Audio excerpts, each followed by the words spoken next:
எந்த காரியத்தை செய்யும் போதும் முதல்ல அவர்கிட்ட இன்ஃபார்ம் பண்ணிட்டு அந்த செயலை செய்யுங்க. எல்லா விஷயத்துக்கும் அவரை நாம கூட்டு சேர்த்துக்கிட்டோம் அப்படின்னா நமக்கு என்ன விஷயங்கள் வந்தாலும் அவரே பொறுப்பாவார். எவ்வளவு பெரிய சந்தோஷமா இருந்தாலும் உடனே தெரியப்படுத்த வேண்டிய ஒருத்தவர் சாயப்பாதா.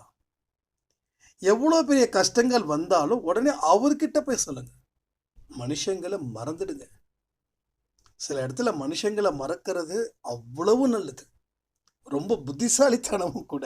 ஒரு மனுஷங்கிட்ட நம்ம கஷ்டத்தை சொன்னா அவன் அவனுடைய கஷ்டத்தை நம்ம கிட்ட சொல்லுவான், இல்லை நம்மளை பற்றி 10 பேர்கிட்ட சொல்லுவான். ரைட்டா? நம்மளை பற்றி 10 பேர்கிட்ட சொல்லுவான். 10 பேர் கம்மி எனக்கு தெரிஞ்ச வரைக்கும். யாராருக்கிட்டெல்லாம் சொல்லணுமோ அத்தனை பேர்கிட்ட சொல்லுவான். யாருக்கு இந்த விஷயத்தை தெரியக்கூடாதுன்னு நினைக்கிறீங்களோ முதல்ல அவங்கிட்ட போய் தான் இந்த விஷயத்தையே சொல்லுவான். இப்போ கஷ்டங்கள் அதிகரிக்கும், குறையாது. ஆனால் கஷ்டங்கள் எப்போ குறையும் தெரியுமா?